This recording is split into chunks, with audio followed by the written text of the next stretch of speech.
Abra a palavra de Deus no livro de Romanos. Livro de Romanos,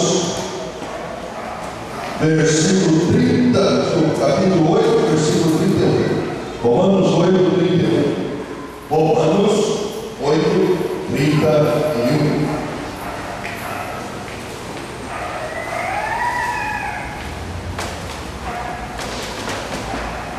Romanos 8, 31. Estava tudo feliz quando eu vi outra vez, eu li que parece que fisicamente parecido, né? Aí eu falei para minha noiva, eu falei isso com ele, irmão. Aí ela falou, os dois têm cabeça de pau. Mas vamos lá. Romanos 5, versículo 31.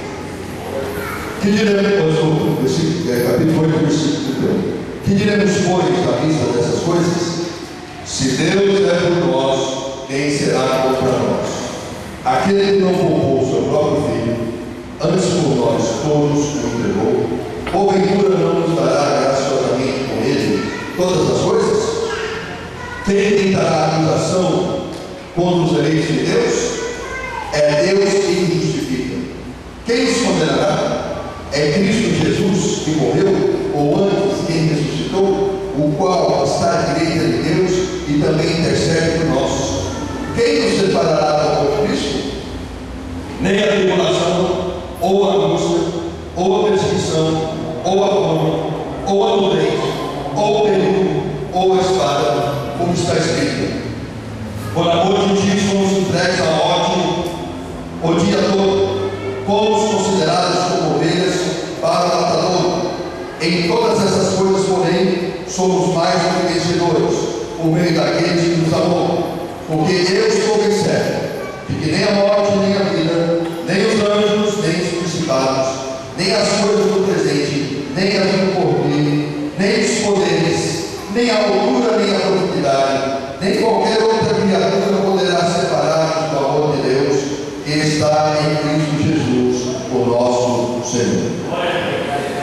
Meus amados, meu nome é Ricardo Braga, tenho 49 anos, e eu não nasci num lar cristão, eu nasci numa família espírita. Como toda família espírita, acredita em Deus, porém, eu acreditar em Deus não quer dizer que eu conheça Deus. Muita gente acredita em Deus, e todo mundo no planeta tem fé, até mesmo os ateus, porque para a pessoa ser ateu, ele tem que acreditar que Deus existe. E a biologia diz, já não tenho quase 5 anos, que nós temos um gene no nosso DNA que leva a ter fé. Todo e qualquer homem nasce com uma porção de fé no seu DNA, e isso também é bíblico.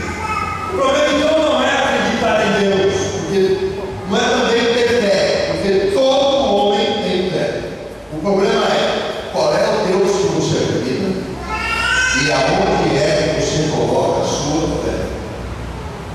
Alguns acreditam em Bhagavad Gita, que é o nome do livro dos Vedas, da Bíblia do Krishna, e acredita que ajuda o Krishna é Deus. Outros acreditam em Siddhartha, que era um príncipe, e ao nascer, quando andava, em cada pisada que ele tinha, nascia uma flor de lótus, e Siddhartha se transformou em Buda, que quer dizer um iluminado. Uns acreditam que o Deus é o Buda. Outros acreditam que Deus é Allah, e Maomé, que unificou as 12 tribos árabes, é o seu profeta, porque teve Maomé um encontro com Allah e a Palestina.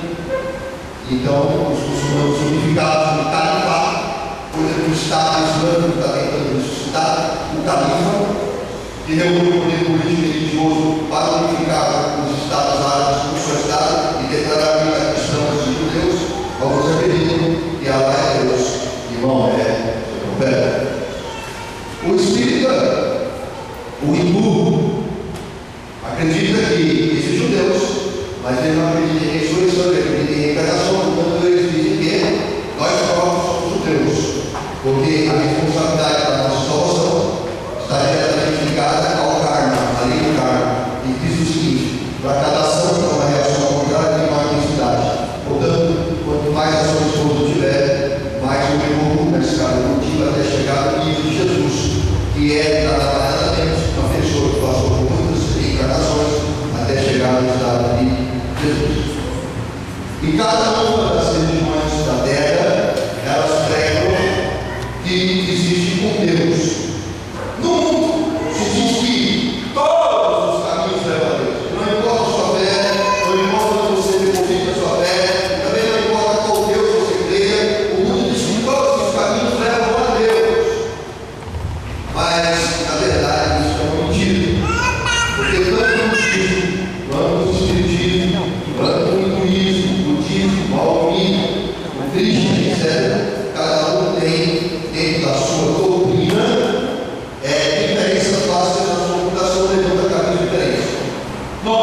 nome é Jesus e cujas as palavras foram: eu sou. Ninguém mais é, só eu. O caminho, a verdade e a vida. Ninguém vem a Deus se não for por mim. Maomé disse que era profeta, Buda falou que era iluminado, Krishna disse que era justo, só um falou: eu sou Deus, Jesus.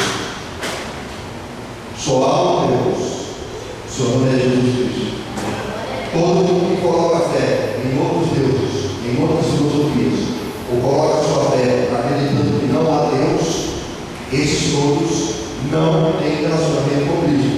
E se Cristo é o caminho, a verdade e a vida, e ninguém chega em Deus se não for por Ele, quem entrar por outro caminho não entrará na porta estreita, não chega no céu.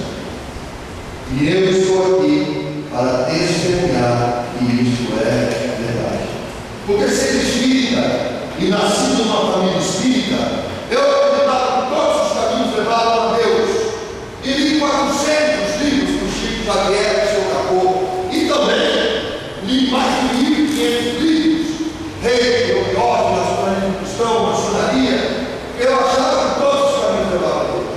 E na prática, vivendo aquilo que eu acreditava ser real, a minha vida e a vida da minha família só afundou no desespero de relacionamentos que não se firmaram, afundou no lado subido e afundou em empresas e a finança completamente destruída, acreditando que todos os caminhos levavam a Deus.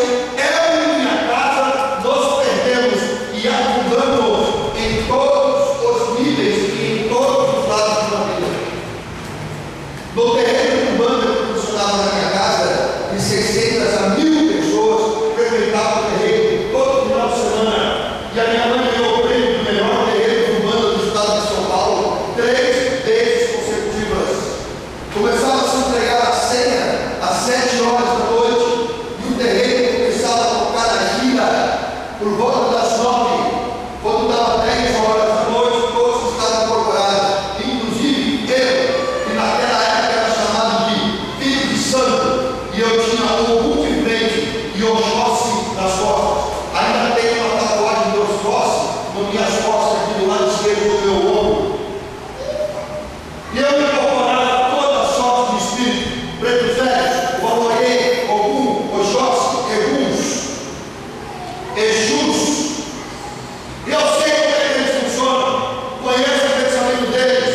São mentirosos, enganadores, ladrões, vieram para matar, roubar e destruir. Têm aparência de anjo de luz, mas são espíritos do mal. Nenhuma das suas obras fez prosperar coisa alguma boa, porque está escrito na Bíblia: a árvore boa não dá mau fruto, a árvore má não dá bons frutos. Portanto, é pelos frutos que conhecereis a árvore. E os frutos que eu vi, essa hora que o inferno usava meu corpo lá, foram frutos de engano, de ilusão, de desespero, de falência espiritual, material, física e suicídio.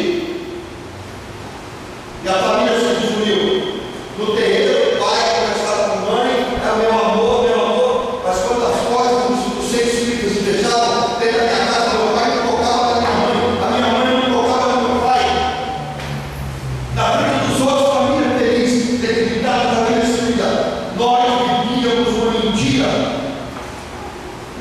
porque todos nós estávamos a serviço de Satanás, e Satanás é o pai da mentira. Meu pai abriu 5 empresas, todas as famílias. A última que faliu chamava-se Taia, era uma empresa mineradora. Os sócios que investiram dinheiro ali perderam tudo com ele. Um dos sócios ficou muito pobre, porque ele não tinha mais onde morar, até a casa foi sequestrada. A esposa dele e 3 filhos abandonaram ele quando ele faliu. Sem ter nada para perder, perdeu o dinheiro, perdeu a mulher, perdeu os filhos. Ele foi até meu pai e disse: ô Braga, ou você me devolve o dinheiro que eu deixei aqui, ou eu vou matar você, porque eu não tenho mais nada para perder.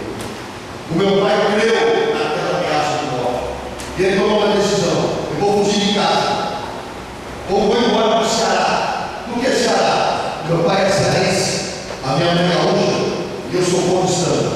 Por parte de mãe, alemão e italiano. Por parte de pai, português e espanhol. Quer dizer, vira-lata e Egito. Meu pai, família, com mulher, 3 filhos, entrou no avião, uma companhia aérea nem existe mais, chamada Transbrasil, e fomos para Fortaleza. O avião era a hélice, para você ver que eu sou louco. Chegando em Fortaleza, a família não recebeu bem. Antes, quando meu pai tinha dinheiro, o pessoal ficava feliz. O Braga veio e legal. Agora não. Estava chegando um homem falido com mulher e 3 filhos. A família recebeu assim: não é que vocês vieram mesmo? Eu tinha já quase 14 anos e sentia aquela frieza da recepção. Vamos morar, por favor, na casa da minha avó. E lá na casa da minha avó, a gente percebeu que a gente não era bem-vindo, era um problema. Pouco tempo morando ali, a minha mãe tomou uma decisão: vamos separar do seu pai. Ela pegou eu com 14, meu irmão com 13, meu irmão com 11, colocou os 3 na cama e disse: eu vou separar do seu pai. Eu vou voltar para São Paulo, eu vou arrumar um emprego, eu vou ganhar dinheiro e eu vou trazer vocês para morar comigo. E falou para mim, para o meu irmão e para minha irmã: fica aqui, mamãe já volta. Esse já volta durou 4 anos. Ela nunca mais voltou. No dia seguinte, ela pegou a mala, o roubo e foi embora. E eu, meu irmão e minha irmã, fomos com meu pai. E era um momento difícil. Mas a partir daquele dia ele ficou insuportável. Todos os dias eu acordava com meu pai, apontando o dedo para mim e dizendo: você não tem nada na vida, você não vai ser ninguém, você não presta para nada. Sabe por quê? Porque você tem o sangue da tua mãe, aquela desgraçada que me abandonou quando o dinheiro acabou. Eu tinha dinheiro, tinha mulher, agora eu não sei nem para que eu quero filho. Aos 14 anos, quando você ouve isso com o pai, nasce uma tristeza. Tristeza cresce, vira uma mágoa, a mágoa entra, vira ressentimento. O ressentimento vira raiva e a raiva ódio. Em pouco tempo, eu odiava meu pai de todo o meu coração. O ódio era recebido. Minha vez, depois eu não vou ter detalhes, eu escrevi um livro. Vou contar uma hora que vocês estão me incomodando. Cheguei na sala comprada de comida, eu comia no sofá. Meu pai entrou na sala, ele olhou para mim, veio na minha direção, ele não estava no prato de comida, pá! O prato de comida voou longe no teto, caiu no chão, eu olhei para ele, bateu na minha cara e falou: eu já falei para você comer na mesa. Então hoje você fica sem almoço. Isso vai criando marcas. E eu fiquei em jejum naquele dia, alimentando meu coração de ódio. Nenhuma lágrima escorria do meu rosto. Só pensava que um dia eu ia crescer e eu ia matar ele. Escrevia cartas para minha mãe semanalmente. Semanalmente ela respondia. Porém, passados os anos, 14, 15, 16, 17 anos, 4 anos se passaram. E a minha mãe não voltou para me pegar. Nesse último ano, ela escrevia semanalmente, agora só estava escrevendo 2 cartas por ano, uma a cada 6 dias. Aí caiu a ficha. Eu pensei: ué, a minha mãe não voltou, meu pai não veio, eu odeio ele. A minha mãe abandonou.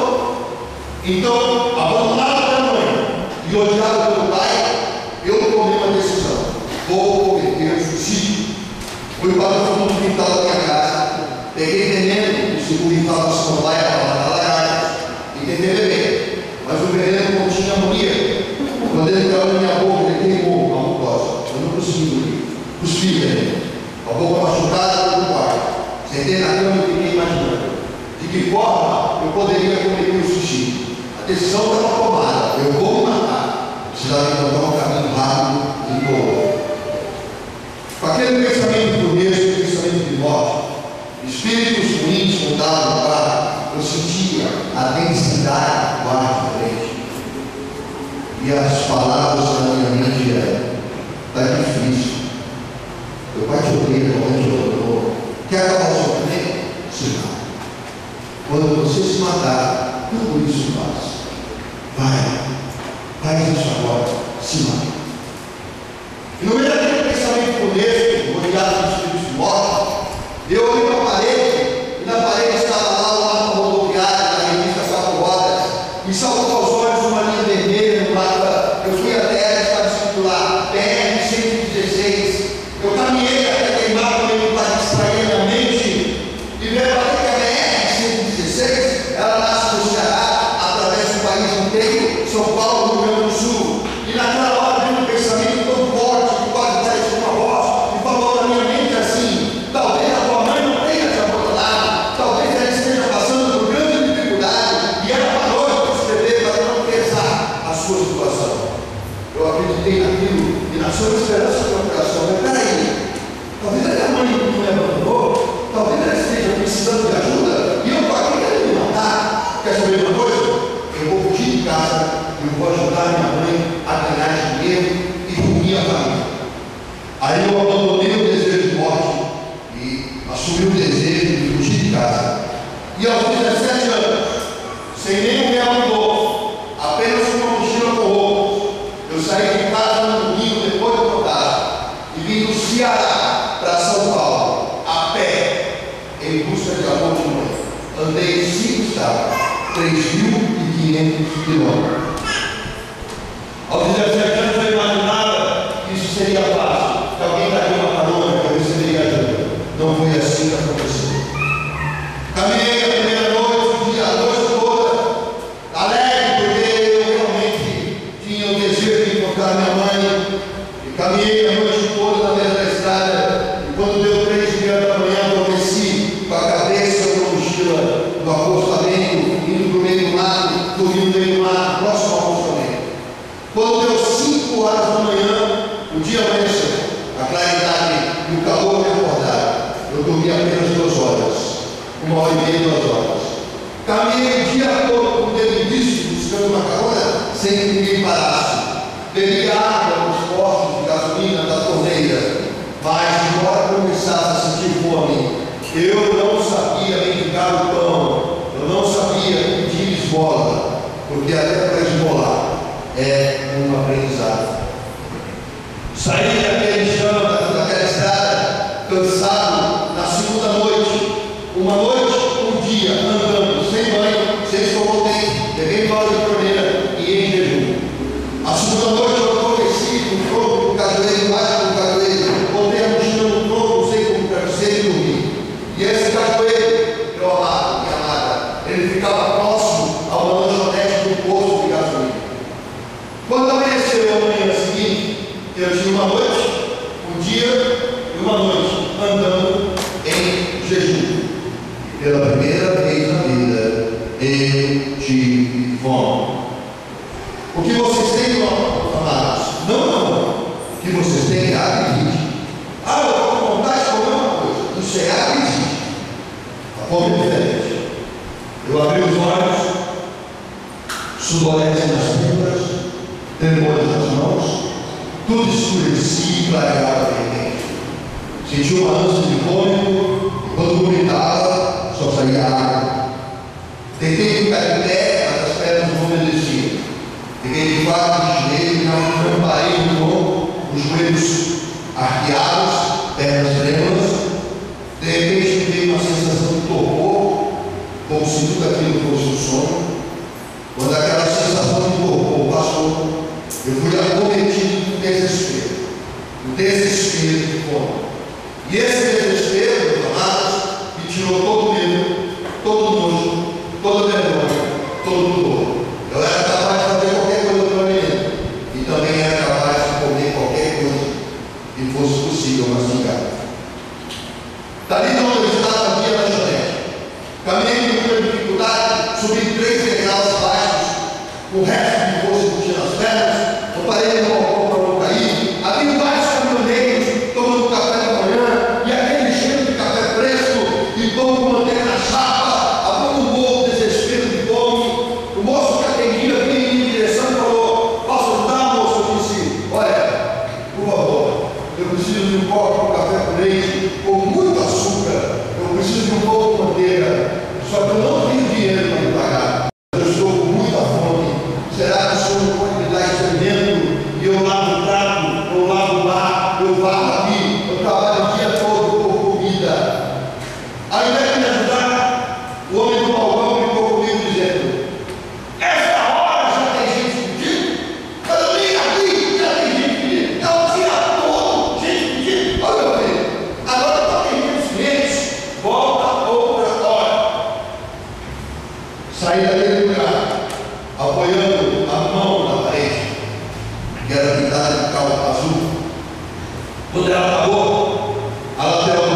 E eu nunca falei isso nas igrejas por causa do tempo, mas no livro eu conto.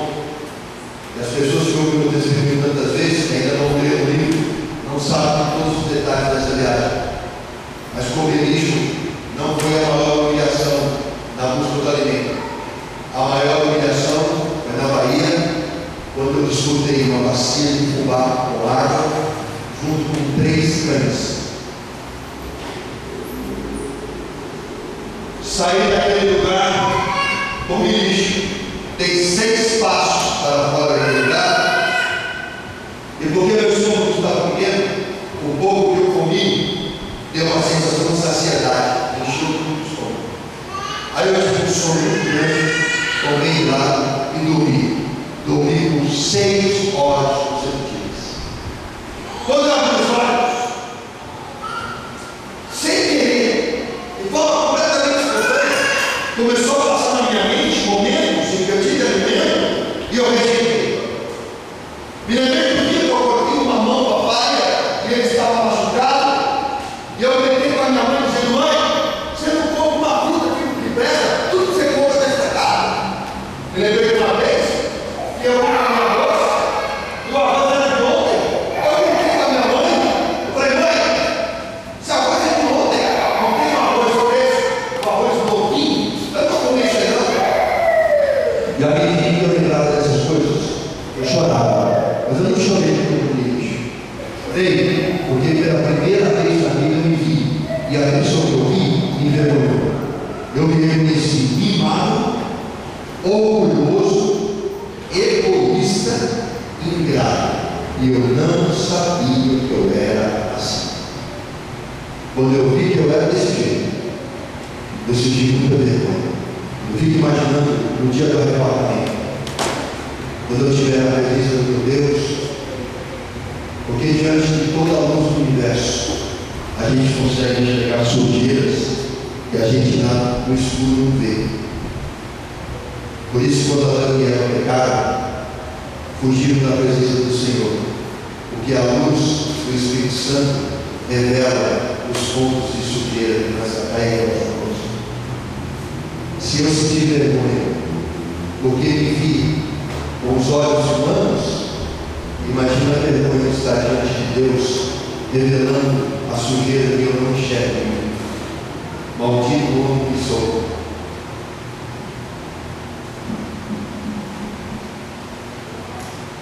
E Deus é assim. Ele vai tirando cada uma da sujeira, porque a sua luz ela revela para que a gente possa se arrepender. Aí Ele perdoa, lança no mar a sua esquerda, faz vestes novas, e as vestes novas são brancas como a neve. E a igreja que ele chama de noivo vai para as bodas do Cordeiro alvo.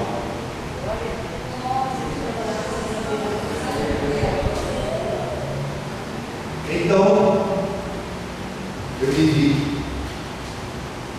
e eu não gostei dele.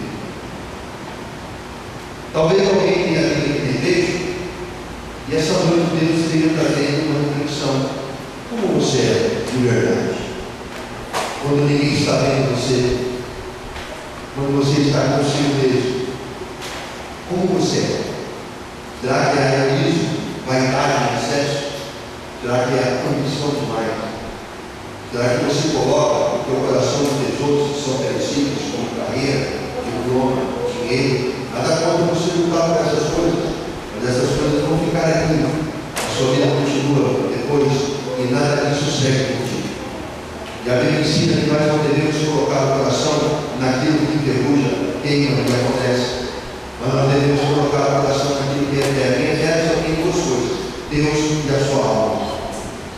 E só pode chegar nele quando ele for prioridade em nossa vida. Então, eu levantei a questão e andei muitos quilômetros, muitos dias, muitas coisas aconteceram. E foram 4 meses sem tomar banho, 4 meses sem escovar os dentes. Eu, quando passava a língua nos meus dentes, eu não conseguia sentir a divisão entre eles, era apenas uma crosta. Eu também olhava para a minha pele, e ela era amarela, com gordura em excesso, e aquelas fuligens e a sujeira do dia a dia não estavam com plagas. O cabelo secou, embaraçado. E eu me vi desfigurado. Antes, um menino de classe média, com roupa de máfia, banho tomado, cabelo cortado. Agora, um Zé Ninguém, desprovido de beleza, desprovido de limpeza e desprovido de vaidade. E quando você chega nesse tipo de coisas, não importa a idade que você tenha, você começa a questionar o que de fato tem valor, o que de fato não tem valor na vida. Então, nesse estado de coisas eu caminhei. Se parasse para descansar nem que fosse 5 minutos, o joelho inchado, o tornozelo inchado, e para ficar de pé tinha um ritual. Eu tinha que ficar de quatro de joelho, me levantar, com dificuldades, caminhava, e à medida que a musculatura crescia, eu engatava a marcha automaticamente. Assim eu cheguei na Bahia, e eu já havia dado 1.500 quilômetros. Mas o norte da Bahia é muito pobre, e naquele trecho de estrada, o calor era excessivo. O asfalto subiu um vapor que deformava a paisagem do horizonte. A sensação térmica era acima de 45 graus. A boca secou, o lábio baixou, a língua flutuou no som da boca. Eu não produzia mais saliva. E se até aquele momento eu tinha uma desnutrição, agora ela estava acompanhada de uma desidratação. E eu não conseguia mais levantar as pernas para dar os passos. Eu apenas arrastava os pés na beira da estrada, exaurido nas minhas forças. Descia a ladeira, subia a ladeira, imaginando o alto da colina. Eu ia visitar um posto de gasolina para botar a boca numa torneira e beber toda a água que eu fosse capaz, porque a sede estava me levando ao desespero. Mas quando eu chegava no alto da colina, tudo que eu via era mais asfalto preto, sem curva e sem fim. O vento soprava na caatinga, eu ouvia o barulho de pássaros, galo campinho. Eu ouvi os meus passos arrastando. De repente, na solidão dos meus pensamentos, eu ouvi um forró, um som, uma música. Aí eu falei: opa, se tem música, tem gente. Eu saí daquela beira de estrada, alimentei o coração de esperança, entrei numa picada do mato e comecei a caminhar em direção àquele som. Às vezes, tem momentos da vida que a gente está andando só com os nossos pensamentos, arrastando um pé atrás do outro. Eles ficam assim na estrada. Alguns estão andando assim dentro de casa. Casamento fracassado, as contas que não fecham, desespero da dívida, cobrador direto assim. Alguns estão com o problema do filho preso, problemas na justiça. E eles estão na beira da estrada, sozinhos, arrastando os pés. E é uma multidão que caminha desse jeito pela vida. E a estrada da vida é longa, e às vezes é deserta, e às vezes é seca e árida demais para poder suportar. Mas no meio do caminho, quando a gente percebe que não está só, quando se ouve uma música, e atrás da música você pensa: tem alguém que pode me ajudar?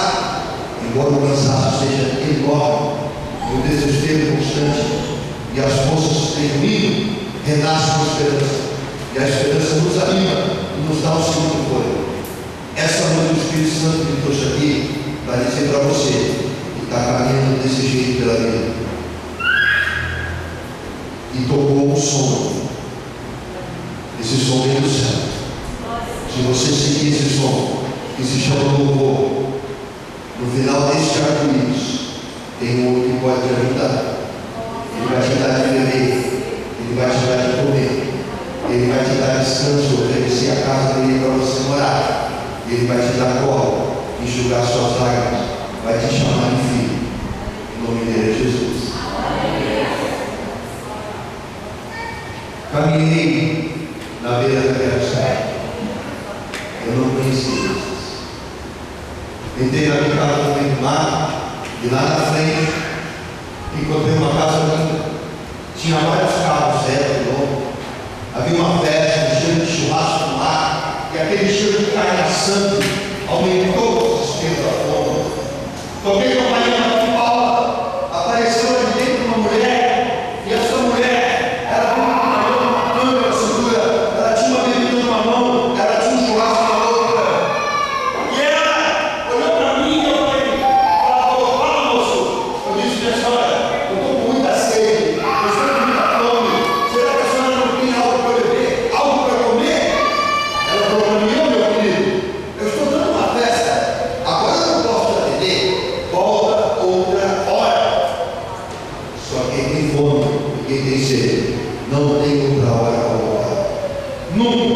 na sua vida, jamais negue prato de comida ou água para ninguém.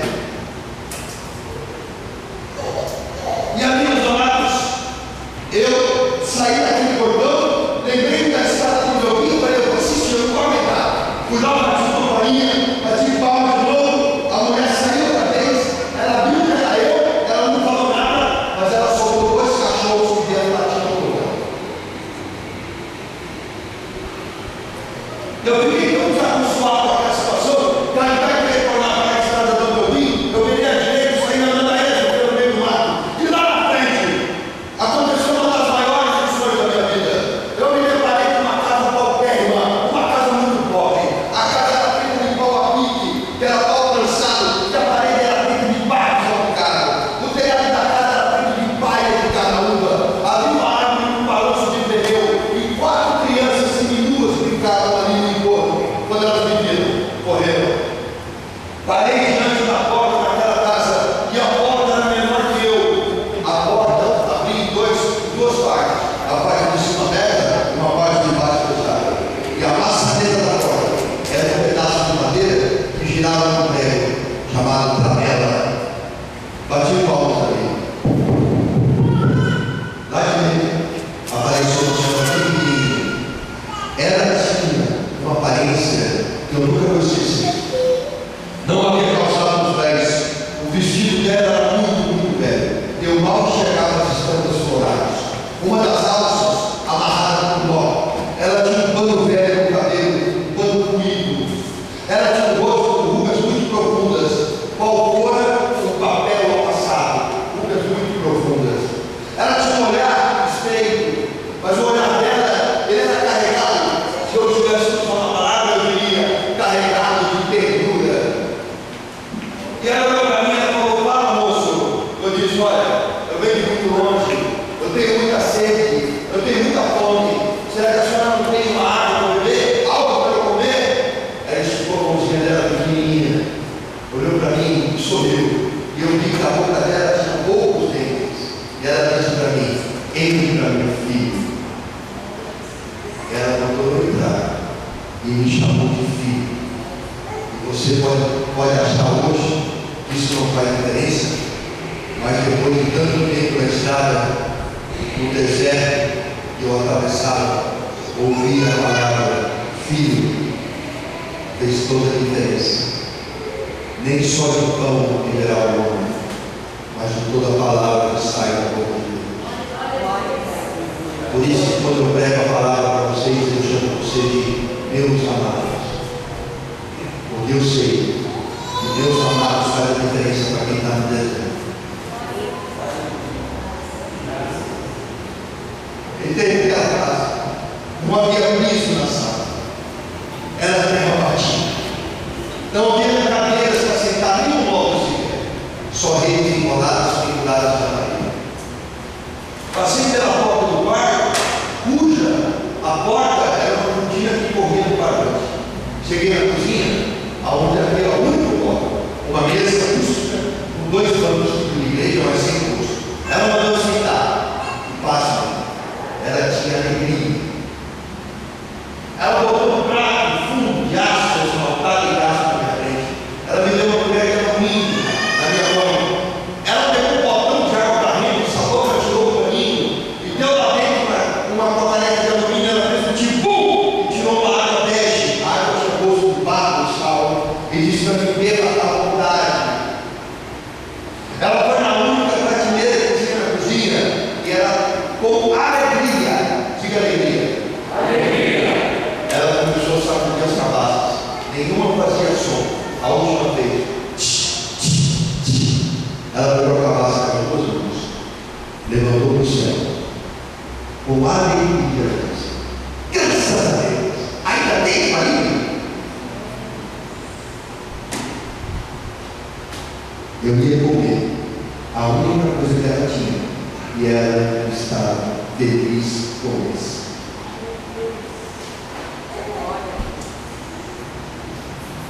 Ela colocou aquela farinha branca, colocou um pouquinho de água, ela misturou.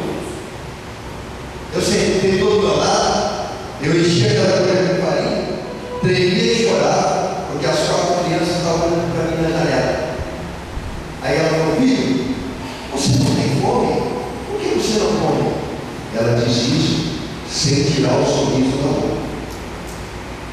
E eu disse: como é que eu vou comer a única coisa que a senhora está para essas crianças? Aí ela sorriu bem aberta, sem vergonha nenhuma, que não pertence. Olhou com o olhar cheio de amor para mim e falou para mim: pode comer, meu filho. Na minha casa, filho de Deus não passa fome, porque amanhã Jesus ama.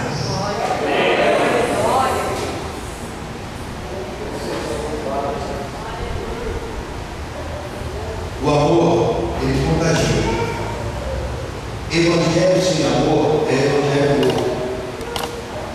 A palavra de Deus é livre, porque Deus amou o mundo de tal maneira que deu o seu Filho unigênito para todo aquele que nele crê, não pereça, mas tenha vida eterna. O amor é benigno, o amor não procura seus interesses, não se ufana, não se sobreveste. O amor não se resiste do mal, tudo sofre, tudo crê. O amor é feito de vários ingredientes. E o amor é maior que a fé, é maior que a diferença. Uma igreja que não ama, uma igreja fria, é uma igreja morta. Nós só amamos a Deus, porque Deus nos amou primeiro. Nós somos gerados porque duas pessoas se amaram. E nós só existimos porque somos capazes de distribuir amor por alguém. E todos os dons que a Bíblia prega, o dom maior é o amor. Por isso o primeiro mandamento é: amarás o Senhor teu Deus e ao próximo, o Senhor teu Deus sobre todas as coisas, e ao próximo como si mesmo. Todos os outros mandamentos têm o amor, porque quem ama não rouba, quem ama não dá falso testemunho, quem ama responde a Pai bem. O amor é o dom supremo. Por isso, ame sempre no pecado. Dê sorriso dele, distribua um abraço. Olhe com amor para as pessoas. Perdoe-se e perdoe o próximo. Se livre dessa carga. Caminhe amando a Deus, amando ao próximo e amando a você mesmo. E o amor te fará forte quando você estiver fraco e você não perecerá. Aquela mulher me deu aquela comida e eu comi.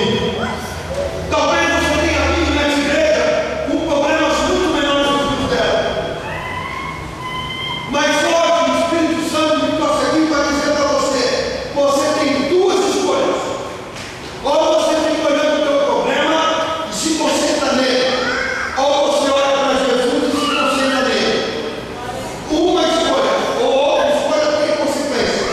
Olhar para a sequência de você tirar o problema e de dia e noite ficar preocupado com a situação.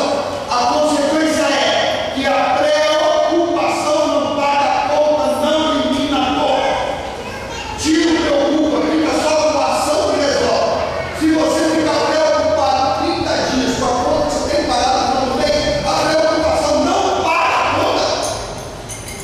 A preocupação, a ansiedade, mirar o problema vai deixar você ansioso, preocupado, irritado, desesperado, perde a esperança e a vontade de viver. Mas aquela mulher resolveu não olhar as dificuldades, ela não olhou a falta de imóveis, não olhou as rugas, não olhou o pouco alimento, não olhou os filhos demudos, não olhou a casa de barro, ela olhou para Jesus. E o que ela olhou com isso? Força, ânimo, esperança e fé. Quando você olha para Jesus, ele cresce e o problema diminui. Quando você olha para o problema cresce e Jesus diminui. E sem Jesus nós morremos. Mas quando eu olho para Jesus, eu venho uma visão de área, e a área olha acima dos montes. Quem está olhando para o problema para o chão, e quando ele olha para o chão é infinito.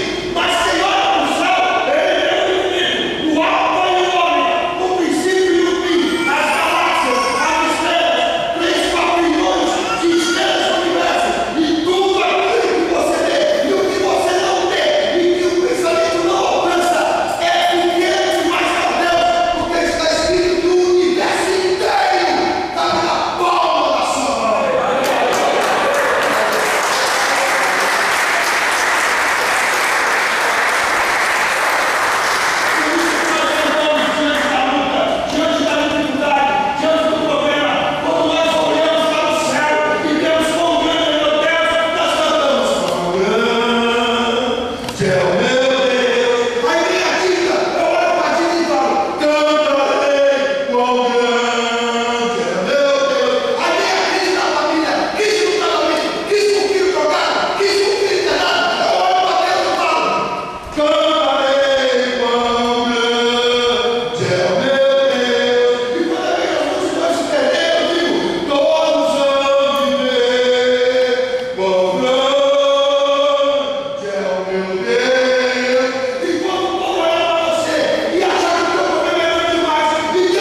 todo o filho de Jesus na vida dele, porque no ventre de Isabel ele recebeu o Espírito Santo.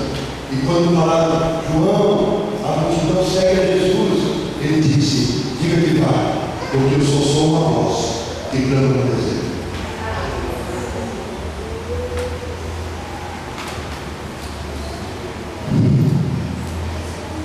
E a mulher não olhou os problemas, olhou para Jesus. Você decide, você quer olhar os problemas?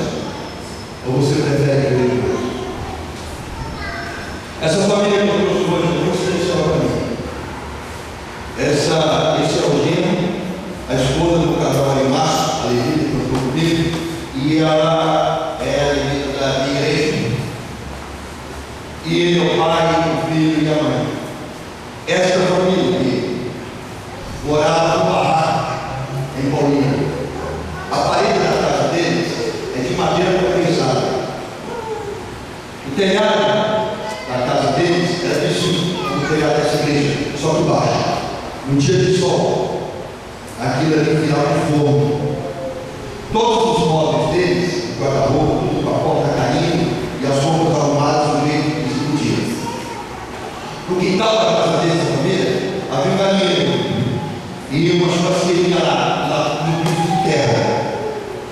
Essa mulher, que é a mãe dessa família, que é dele, ela, embora fosse um barraco, a casa sempre teve e a pia da cozinha brilhando, as panelas expostas.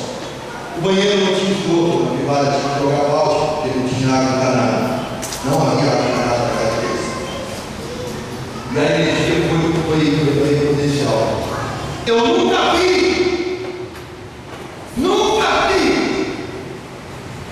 nem ela, nem ele, nem os filhos e nem o genro ficar triste, decepcionado, desiludido ou mal dizendo.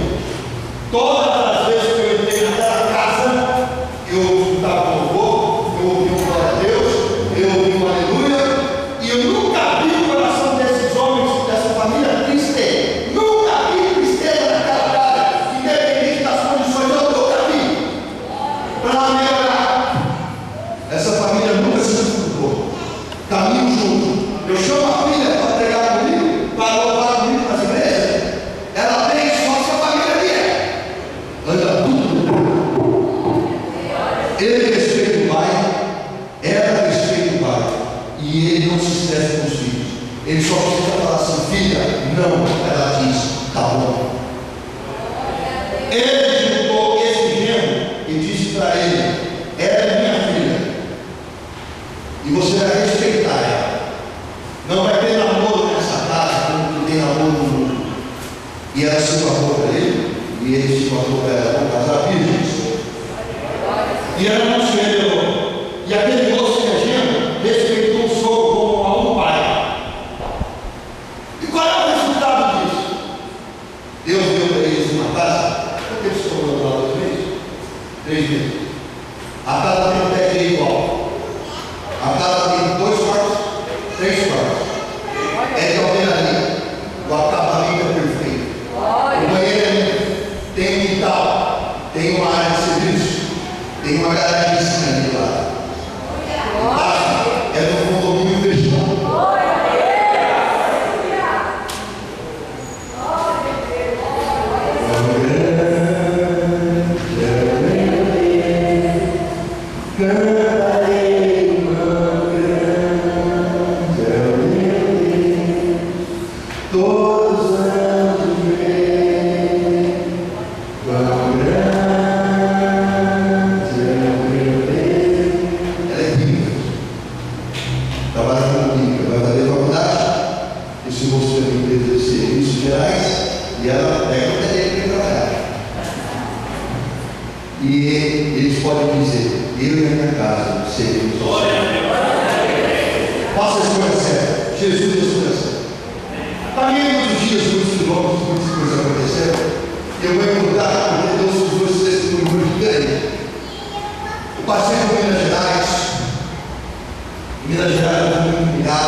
Eu pensei, encontrar um lugar para me abrigar, porque se eu dormir no frio eu vou morrer.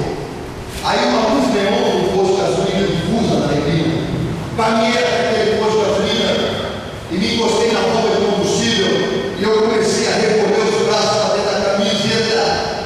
O vigia do posto veio atrás de mim, me chutou as costas sem que eu visse, gritando: "Fica!"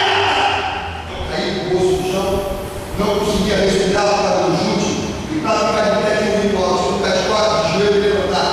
Ele falou assim comigo: "Olha aí, não consegue nem ficar de pé."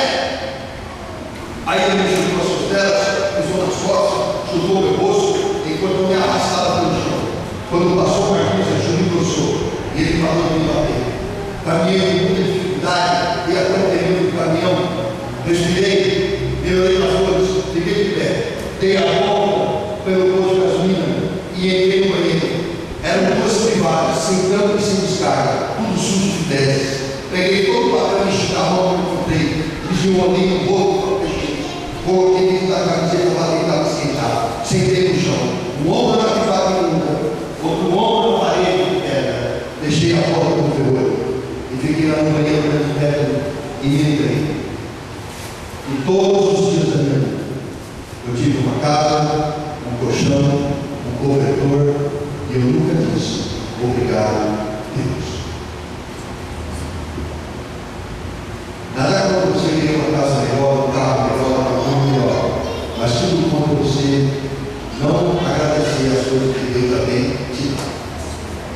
Saí daquela estrada e caminhei muitos dias, muitos quilômetros, até que eu cheguei, meus amados, no estado do Rio de Janeiro, e havia ali uma casa de prostituição na beira da estrada, e essa casa de prostituição tinha uma luz vermelha, e era final de tarde, início de noite, um pôr do sol, uma prostituta estava sentada no banco, com o pinto do lado de fora. Ela me viu andar no meio da estrada, e ela falou: "Vem cá, moço." Eu dava um passo parado. Ela falou: "Vem cá, moço." Eu dava um passo parado.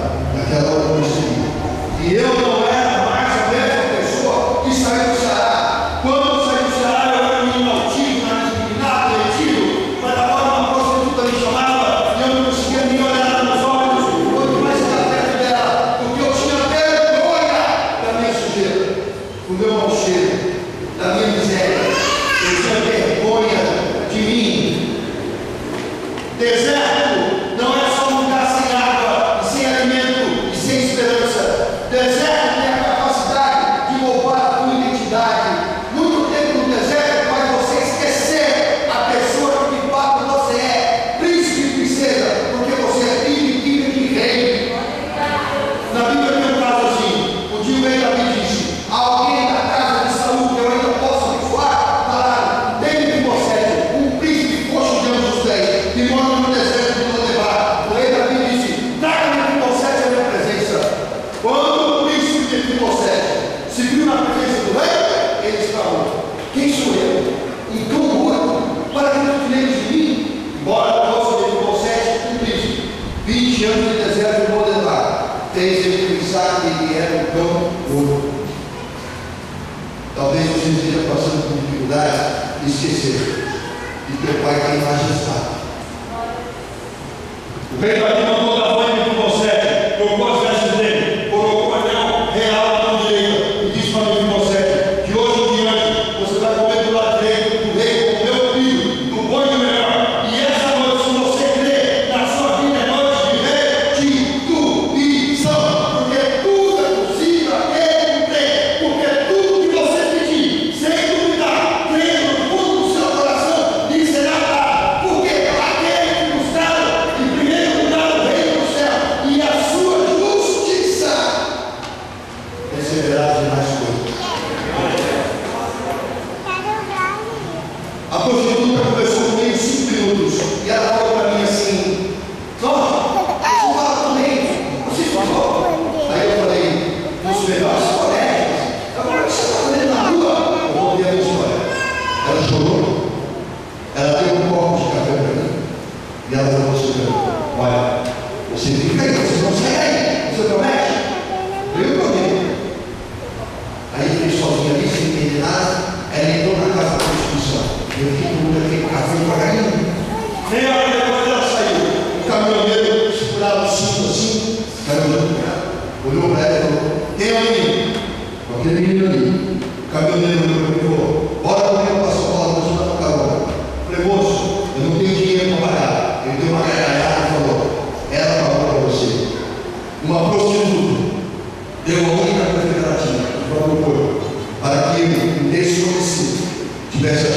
minha mãe. O nome disso é amor. Para quem gosta de julgar as pessoas, para quem gosta de olhar a aparência das pessoas, tem uma prostituta na família de Jesus. O nome dela é Rabi. Tem uma estrangeira na família de Jesus. O nome dela é Ruth. Tem um assassino e adulto na família de Jesus. O nome dele é Rei Davi. Porque Jesus não faz escolha de pessoas, nós sabemos. Entrei na mulher do caminhão, cheguei em São Paulo, encontrei a casa da minha avó, lá nas Perdizes, Cardoso Almeida. No outro dia, quando eu acordei, eu estava num colchão fino no chão, dormindo. Depois de 4 meses dormindo na rua, parecia que o corpo não parava para afundar. A minha mãe, quando eu abri os olhos de manhã, a minha mãe estava olhando para mim assim. Eu falei, ela está sendo que eu caí. Chorei, ela chorou. Quando passou, chorou. Ela falou, filho, por que você fez isso? Eu falei, mãe, desesperado. Eu morri, eu vim. Eu vim morar com você, mãe. Ela falou, não vai morar comigo, não. Eu casei de novo. E o homem que eu casei não quer que você more comigo. A minha mãe estava me rejeitando pela segunda vez. Só que dessa vez não mais.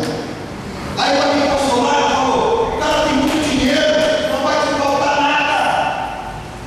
Eu não queria dinheiro, eu queria amor. Amor você não compra. Aí eu fui até a casa desse homem no dia seguinte, o nome dele é Deus Parado. Fui falar com ele, eu e meu avô. Quando ele viu meu avô,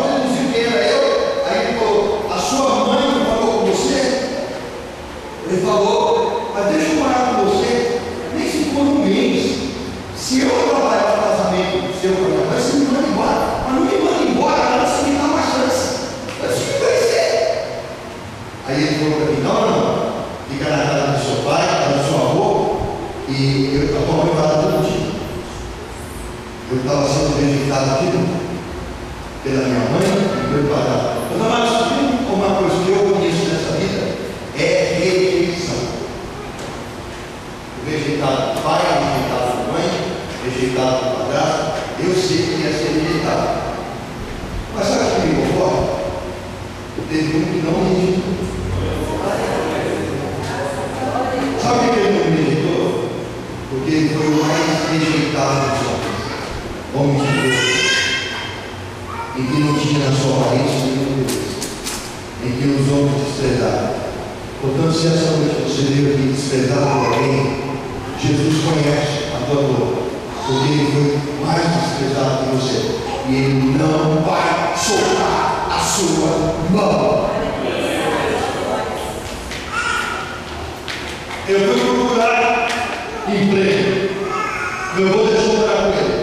Eu ia, não nos empregos, eu fazia um teste escrito, fazia um exame de datilografia, mas chegava na hora do exame médico reprovado. Aí meu primo, Sérgio Polati Rodrigues de Lima, diretor do Banco Bandeirantes, auditor do Banco Central, ele mandou me chamar. Fui lá com ele, ele olhou para mim e disse, Ricardo, o que é isso? Você é muito valente. Aí eu olhei para ele, Sérgio, mesmo uma oportunidade. Eu vou entregar você agora. Mandou no departamento pessoal. Eu fiz o teste escrito e passei. Na hora do exame médico, reprovado. O médico mandou sentar, pegou uma voz, apertou o botão e falou: o meu primo da diretora do Sérgio, e eu falei: pois não, olha, o meu Ricardo, ele não tem condição de trabalhar. Ele está 20 quilos abaixo do peso. Ele tem feridas no corpo que não cicatriza. Pode ser diabetes. Ele tem infecção na uretra, na bexiga e nos rins. E ele não tem perna, ele tem um saúde. Aí veio a voz do meu primo e uma voz do meu médico: olha aqui, ou você contrata ele, ou eu termino você. Assim com a pressão.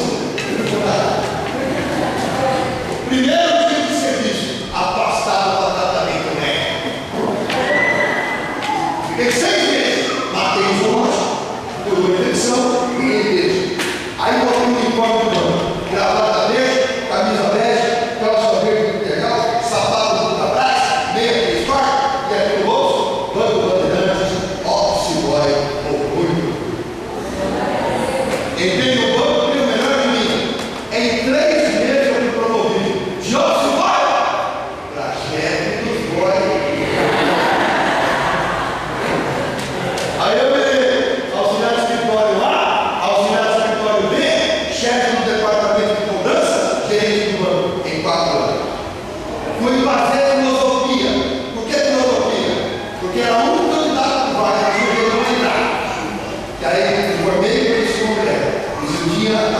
Cida Machado, e ela me amava muito. Eu tinha um diploma, eu tinha uma mulher que me amava, eu tinha um emprego, eu não era feliz.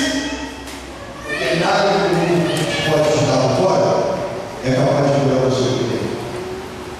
O inimigo das nossas almas oferece as coisas por fora para tentar mudar a gente por dentro. Jesus muda a gente por dentro e depois nos dá as coisas de fora. Antes de eu assumir a igreja, eu recebi um convite do deputado federal, do deputado estadual, Roberto de Lucena, que hoje é secretário de turismo do governo. Ele ligou para mim e falou: Ricardo, eu quero você falando comigo no meu gabinete em São Paulo. Às vésperas eu abri a igreja.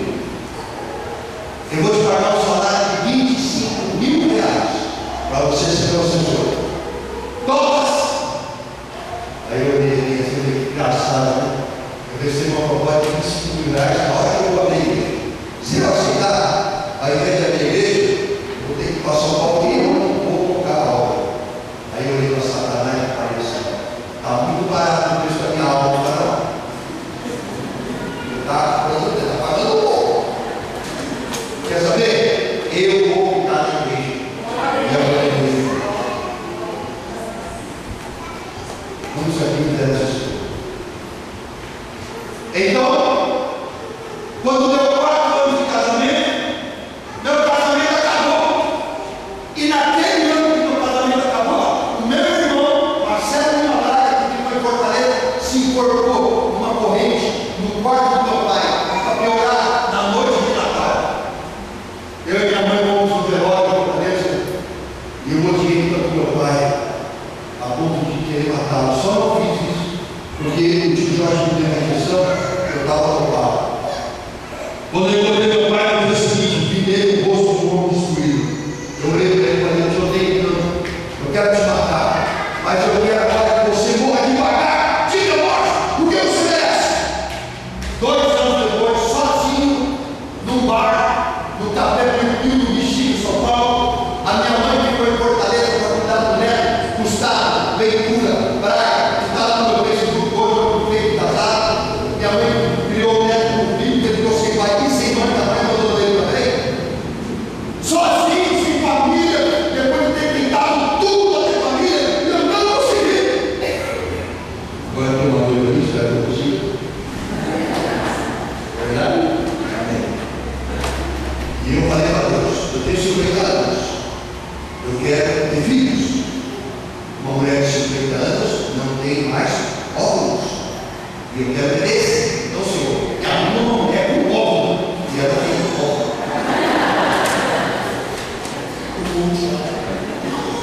Aí, agora, aí, o que aconteceu? Você tem, né? Abençoando.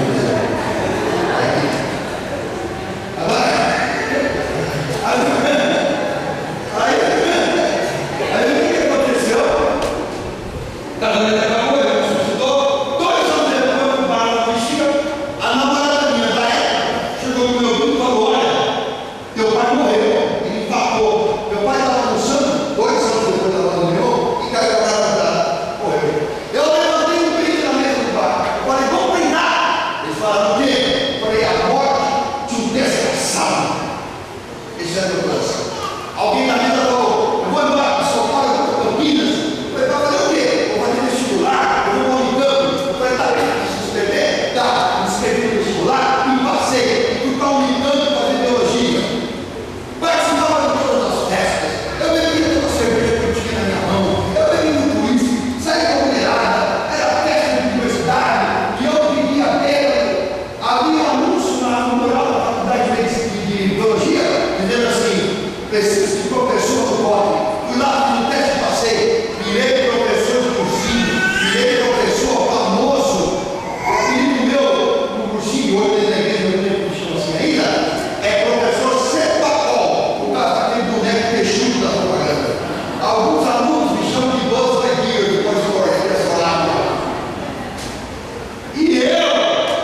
tem que pensar que alimento é caro. Trava o dente. Aí tu sai, o sol do preventivo, você mastiga e vai. Não, vamos pensar como. Essa é a minha vida. E quem olhava para mim falava assim: esse é o cara, só sai com negada. Esse cara ganha bem. Olha a casa que ele mora no carrão. Mas ninguém sabia que eu bebia todo dia. Porque se eu não bebesse, a minha depressão era tanta que eu não conseguia levantar da cama. Várias vezes eu acordava, o rosto atolado numa coxa de novo. Isso ninguém viu. Às vezes você tem a pessoa lá fora com tanta alegria, tanto dinheiro, mas você não sabe o que fazer. Essa filha que foi aqui foi casada com um homem, tem muito dinheiro. Ela tem uma fazenda, ela cria gado, cerveiro. O marido dela, durante 20 anos de casamento, bebia tudo isso para suportar a pressão do filho dela. E até hoje ele não conhece a Deus. Até hoje ele bebe todo dia. É um homem que está triste, o coração meio de ódio. Enquanto ela se libertou. Ela não bebe uma coisa de álcool. E a alegria que ela tem dela, na casa dela e na família dela, independente de todo o ódio que ele é capaz de sentir por ela, é uma alegria de uma casa. Enquanto a alegria dele acaba na hora que o álcool perde o efeito. E aí, meus amados, na Unicamp eu conheci Jesus. Vai ser algo assim.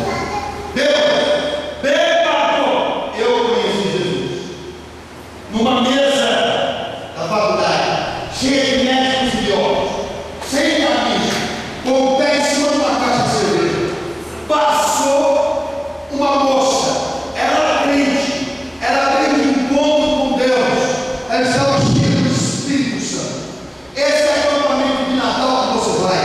Não é só lugar para você sair da bagunça, para você sair do meio do povo que se prostitui, para você sair do meio das drogas da cerveja, não.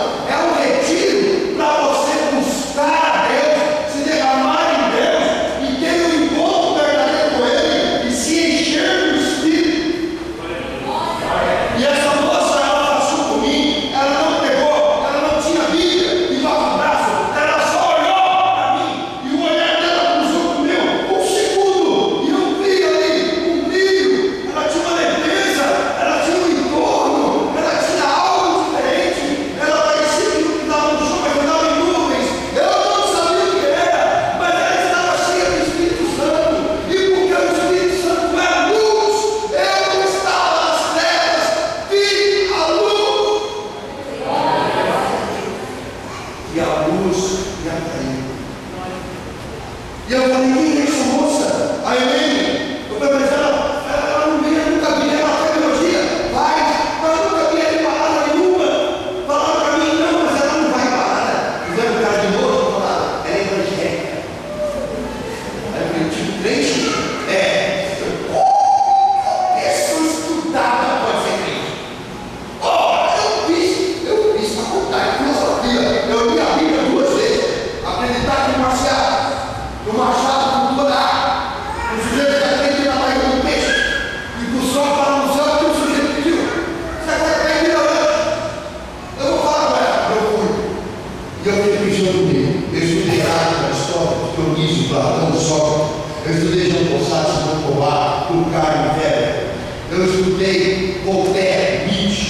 Eu vou dar um nó na cabeça dessa gente. Cheguei na noite. Você é crente? Ela deu 3 por mim e falou: Deus. Eu não falei nada, mas eu pensei que é crente? Amém?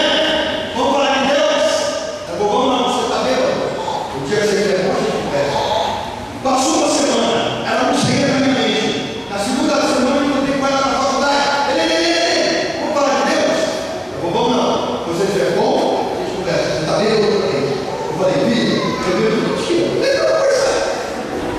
Ela falou: Deus está levantando comigo.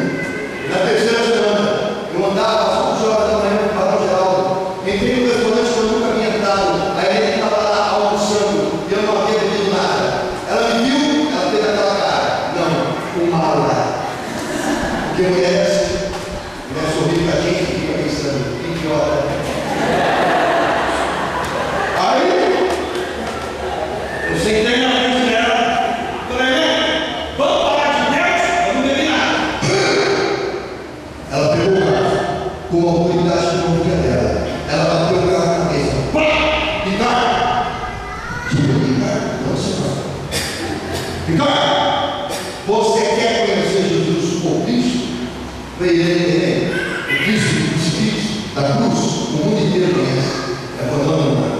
o teu Deus falou, o meu filho. Você quer a igreja domingo? Meus amados, eu não sei explicar para vocês. Sai daqui assim, fogo. Sai daqui e já está. Ela veio com a mãe dela. A mãe dela veio de Curitiba. As duas cobraram, veio e pediram a Deus por mim. No domingo eu encontrei as duas, chegamos na igreja. Eu fui de camiseta para essa tatuagem. Entrei na igreja atrasada na hora do louvor. E o povo falava uma língua estranha. Eu olhei do lado para perguntar para ele o que era aquilo. A lei assim. Olhei do outro lado para a mãe dela está agindo assim.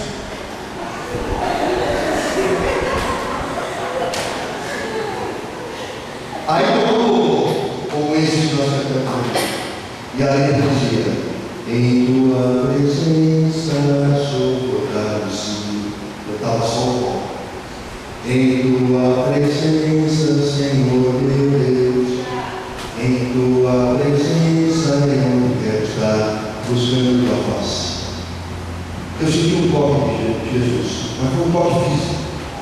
Uma mão invisível fez assim.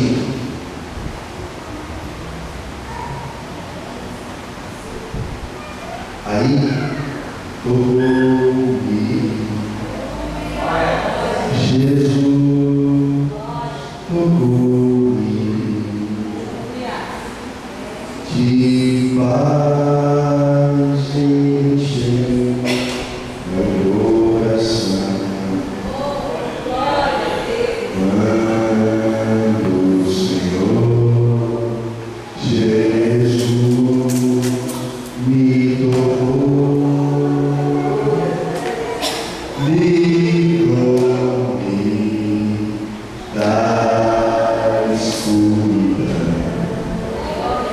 Comecei a entender por dentro. Lágrimas escorriam pela face. Não eram lágrimas normais. Elas vinham do fundo da minha alma. Numa igreja que eu não conhecia ninguém. Eu corri naquele corredor e joguei o rosto no chão. A pastora Márcia Perucci, esposa do pastor Alexandre Perucci da Nazaré, mandou parar o culto, todo mundo em silêncio. Ela pegou um vidro de azeite do altar. Ela despejou azeite lindo. O Espírito Santo de Deus está me dizendo que nesta manhã de domingo eu estou consagrando um verdadeiro adorador. O chão que era frio de corrente, o chão que era duro e como assim, eu assumi a posição do ferro. Parecia que eu estava no colo de alguém e de fato eu estava. Deus cuida de mim. A sombra das suas asas, Deus cuida de mim. Eu amo a sua casa e não ando sozinho. Não estou sozinho por você. Deus cuida de mim. Chorei a miséria das coisas, o suicídio do meu irmão. Chorei o abandono do mãe, o ódio do meu pai, chorei o fim do meu casamento. E quando eu levantei do chão, eu estava sarado das minhas emoções. Alguém veio atrás de mim e sussurrou no meu ouvido dizendo: eis que eu estou à porta e bato. Se alguém abrir a porta da sua casa e me convidar para entrar, entrarei em sua casa e serei contigo. E me fizeram a seguinte pergunta: Ricardo, você aceita Jesus Cristo na sua vida como sendo seu Senhor e seu Salvador? Eu falei: aceito. E eu fui invadido por uma alegria imensa, uma alegria que ela saía de dentro para fora e me dava os postos. Eu só sabia gargalhar aqui. Eu pego meu pai que eu tanto diabo. Isso, cheio de aceite, e com a Bíblia também domingo de manhã. Eu entrei no ônibus abraçado com ela. E eu falava: pastora, eu sou crente. Ela falou: é. Eu falei: como é que eu posso ter mais crente? Peguei em casa, nem com a mãe.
serem filhos. A Bíblia está certa. Por fim, Gênesis, e Deus pegou o barro, e o barro mandou o homem, e soprou nas narinas do corpo da vida. Biologia, calor, hidrogênio e oxigênio, formaram a primeira molécula orgânica, um ácido nucleico, em meio ao composto do barro. A Bíblia está certa. Levantei a Bíblia naquela segunda-feira de manhã, na sala de aula, e disse: se ele está certo no começo, ele está certo até o final. Todos abaixaram a cabeça, oraram, se até entender. Porque Cristo vive!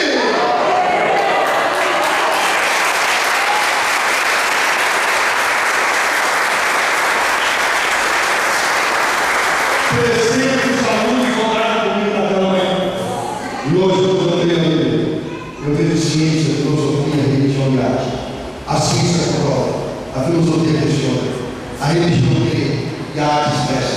4 linhas do pensamento humano em busca da verdade, a saber, Jesus. Eu sou o caminho, a verdade e a vida. Ninguém é o Pai